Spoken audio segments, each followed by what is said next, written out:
Hi everyone, welcome. My name's Melissa Schroder. I'm the course convener for COM151, Developing Your Research and Analytical Thinking Skills.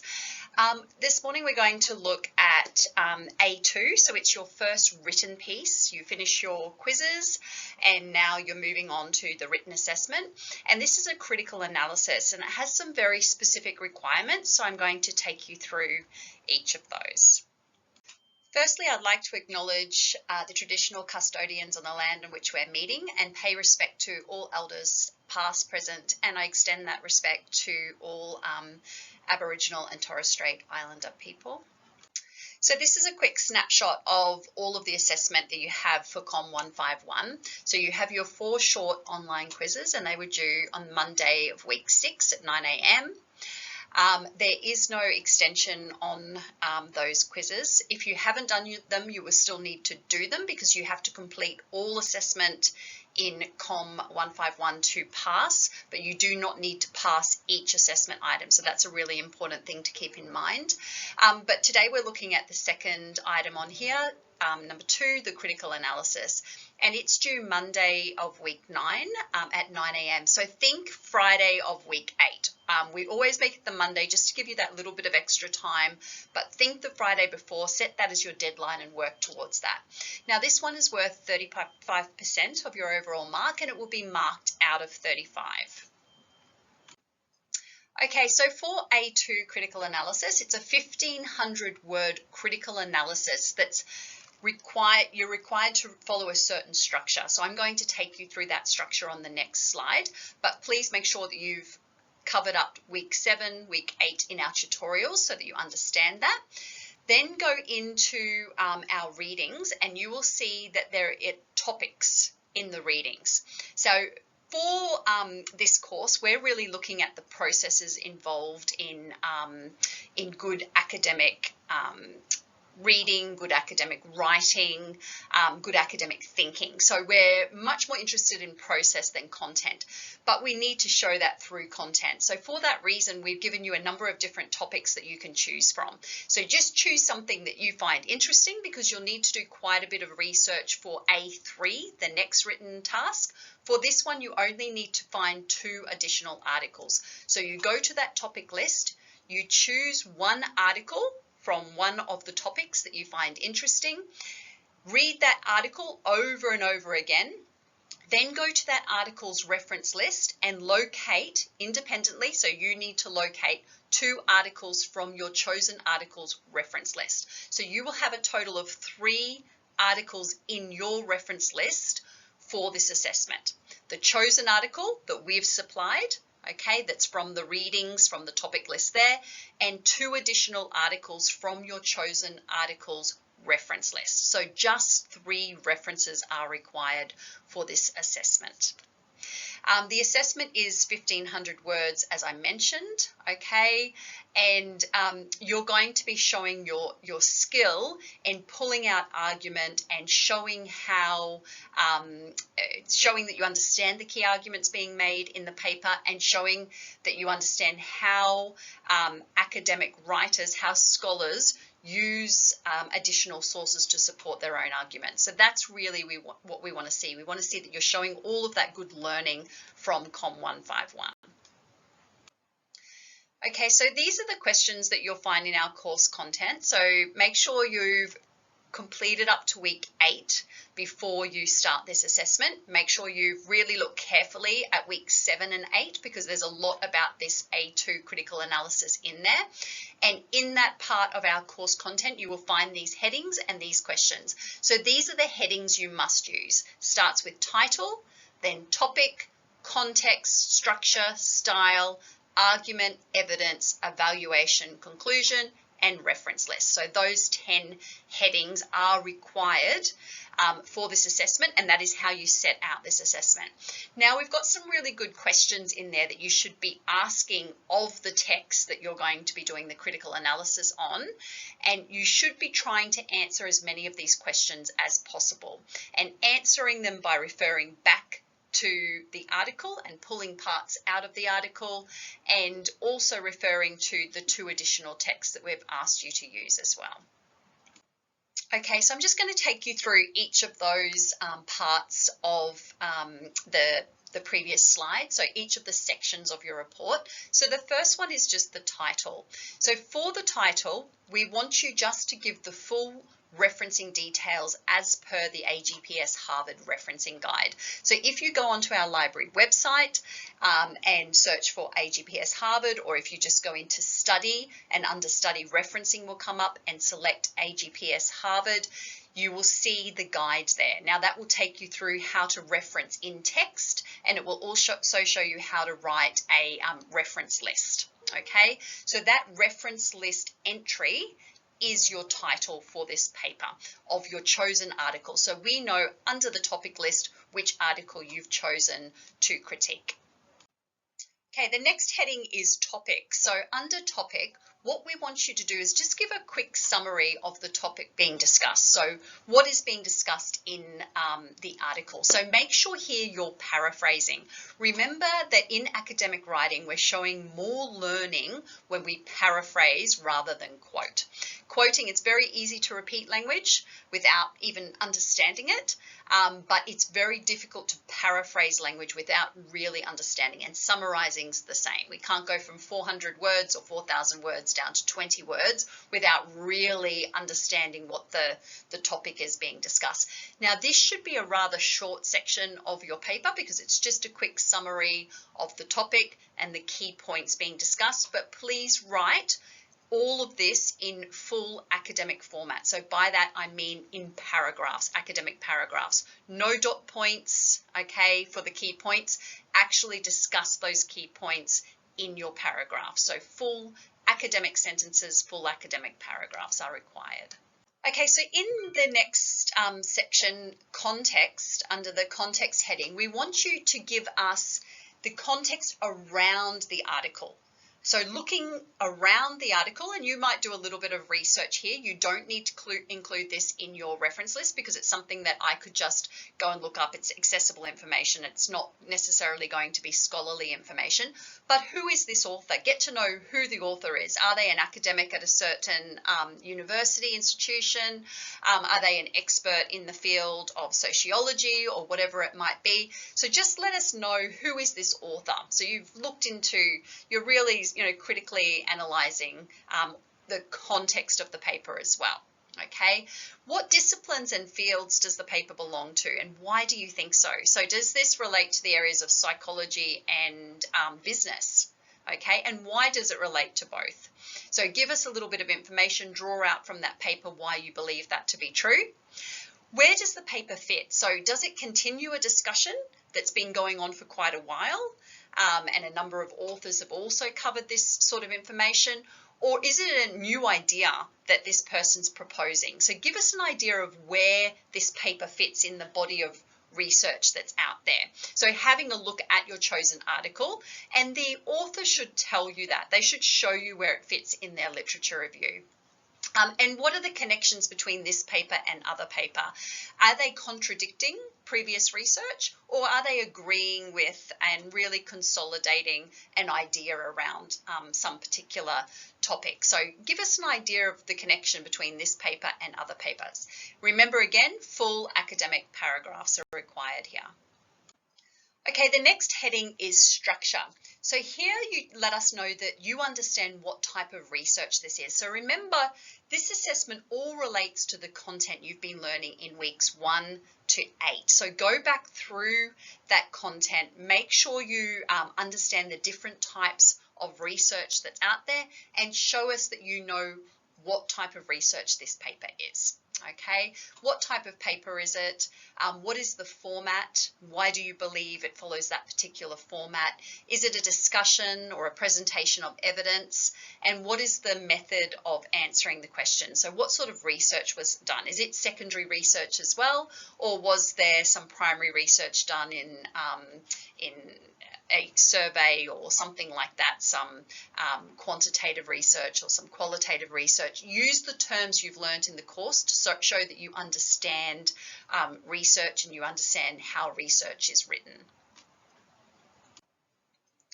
Okay, so in the style section, we're asking you to discuss the style of the paper.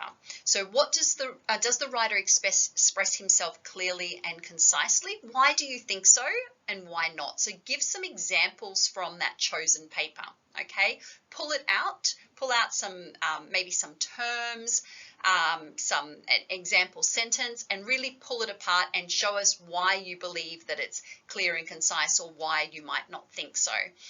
Is the language easy to use or is it difficult? Is there a lot of like terminology and things that people might from outside that particular area of psychology or philosophy find difficult, or is it actually written quite simply? And give us some examples of why you think so. Is it more formal or is it engaging? Why or why not? And does it suit its intended audience? So who is it written for and does it suit that audience? Why do you believe it's appropriate for that particular audience? Okay, so under argument, this is where we're getting into the real meaty part of the assessment. Okay, these next couple of sections are going to be the longest parts of your writing. So this is where you're going to tell us what argument is being made here. So what is the argument? So not just the topic, like we've already covered, just the topic and some of the key points, but here we're going to really get into the argument, okay? What does the author think's important here? What are they trying to persuade the reader about? So we're pulling from that chosen article here. What are the steps in the argument? And what are the assumptions, if there are any, being made? Okay, so this should be the longest part of your assessment. It'll be a couple of paragraphs, whereas some of the other sections will have only been just one short paragraph. Here you might have 2, even 3 paragraphs, because you're going to pull apart the evidence of your chosen article and show how the author uses evidence to support their own argument, that you understand how people who write in an academic manner do that. So use your 2 additional sources from your chosen sources reference list, your chosen articles reference list, and you're going to show how the author uses those sources to support their own argument. Okay, how do they use them to persuade the reader? Are they using some original research or are they using other secondary research to support their own argument? So you'll be citing in text those 2 additional articles here. Okay, this section is the evaluation. So this is where you are looking at the article and the chosen article, and you're looking at the additional articles, and you're thinking, does it make sense, the conclusion that my chosen article has come up with? Okay, does it seem well supported, their argument? Why or why not? Okay, has anything been left out? So we're really evaluating the strengths and weaknesses of the article in this section. Okay, could some different conclusions be drawn from this evidence? So we're really, thinking back over who's written this, what's it about, where does it sit, and we're really evaluating the article here. And finally, we have the conclusion. Now, importantly, this is your conclusion. This is not the conclusion that is drawn in the article, okay? This is your own conclusion. So what have you shown in your critical analysis? So you've just completed the critical analysis. You've got all of those sections that we've talked about. What has your critical analysis shown, okay? So what was the topic? What was the structure? What was the style? So going through each of those things, giving us a little snippet of your key points about each of those things. So an academic conclusion is never the answer. The answer has always been discussed and supported before you get to the conclusion of an academic paper, even in an essay, a report, anything like that. Here, you're just summarizing the key points that you've made. So you do not need any referencing in your conclusion because there's nothing new. You're just telling us what you've already found and what your critical analysis has highlighted throughout your paper. Okay, so it's roughly around 10% to 150 words, 100 to 150 words for the conclusion here, but it's the conclusion of your critical analysis, not what was found in your chosen paper. That's already been mentioned in those other sections of argument and evidence, etc. Okay. And finally, you'll need to include a reference list. Now, this is just a list of those sources that you've included in your paper. So put your chosen paper here because that's what you've been commenting on throughout, but we already know that because it was in the title as well, but repeat it in your reference list and then include those 2 additional sources also. So the 2 papers that you've taken, you've independently sourced from your chosen articles reference list, they need to be included. So just 3 sources in your reference list is absolutely fine for this particular critical analysis. So in our Learning at Griffith site, we have some tips from previous assignments. So this is all there for you, and this is about 3/4 of the tips. I couldn't fit them all on here, so please have a look at them for yourself. But these are some things that people made mistakes with. So not following the structure that's been given, not using the required headings, not showing how the independent research has been utilized, just naming the sources, not actually showing this is how the author used evidence under that evidence section. Too much independent research and just looking at lots of information, whereas here it's really, this as part of the assessment is not about research. We will be testing your research in A3. Here you just have to find those 2 additional articles, so that part is looking at your research skill, but it's much more about reading and understanding, okay, and understanding argument and how arguments are made and supported. So that's what we're looking for here. So you don't need to worry that you don't have a really huge comprehensive referencing list here. Underdeveloped context, so student doesn't really show where it sits, where the paper sits in the research field, spending too much on the early sections of style and structure and running out for the important sections, such as the evaluation or the evidence section, which really should be nice and detailed. So making sure, remember the purpose of assessment is to always look at your learning from the course. That's what we're doing. So go back over what you've been learning and make sure you show that learning in your critical analysis. Okay, just some quick formatting tips. So please use Arial or Times New Roman, just easy to read fonts. 11 or 12 point font is a good size. 1.5 or double line spacing throughout, please. It just makes it easier for us to read, and an extra space for a new paragraph. Always make sure before you start any assessment, as I said at the beginning of this video, that you really go over the task and you understand the task, and you spend a lot of time reading and unpacking and trying to understand the requirements. And as part of that, always look at the marking criteria. So this is how the markers in COM151 will be looking at your work.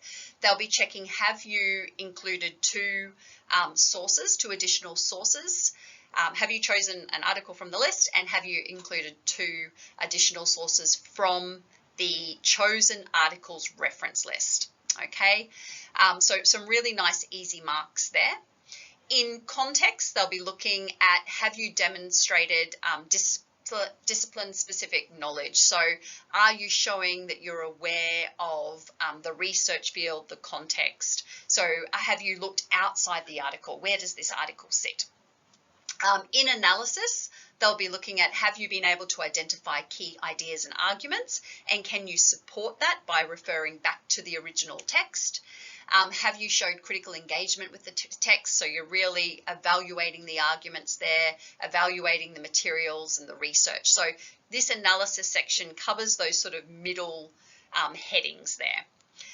Have you answered the questions completely and effectively? So they were the questions that I showed you earlier under each of the headings. Have you really thought about those questions? Presentation, have you used the required format, headings and structure? So there's some really nice easy marks. Now, this one is something we'll be looking closely at, your academic writing. So are you showing that you've learnt about academic writing, what we've been teaching in this course, okay? Is your writing more about clear communication than it is about supercalifragilistic prose, okay? So academic writing is real. It's really important that it's just clear communication and it's well supported ideas. So that's what we're looking for in academic writing. Have you used third person? So you'll see in our course content we talk about that, how it makes your writing look more objective rather than subjective. And have you edited your work well? So you've carefully proofread through your work. There's nice flow, each of those paragraphs, and this goes for editing and academic writing. There's a nice topic sentence, and then you show all the evidence, and you're pulling apart and showing paraphrase and synthesis from the text, and then you've got a concluding sentence. So are you showing that in your work? And then referencing, looking at your in-text citations, have you included them in Harvard, AGPS Harvard format as per that library referencing guide? And is your reference list formatted correctly? This is going to be very similar to A3. So these are the things we're going to be looking at in A3 as well. So this is sort of your chance to show your reading and show a little bit of research, but show your ability to pull apart an article, to think about an article, to make an argument and support that with the article itself and the 2 additional sources where appropriate from the reference list, and to show these technical skills around academic writing. Okay, well, good luck for A2. Please ask as many questions as you need on the discussion board. So you will see that there is a particular thread dedicated to A2, and there is for A3 as well. Please ask as many questions as you like in that A2 thread, and we will do our best to answer those, and have a look through the questions that other students are asking as well, because there might be something that you haven't even thought of. So it's really good place to learn from each other. So please use the discussion board and ask anything that you need to ask about this assessment.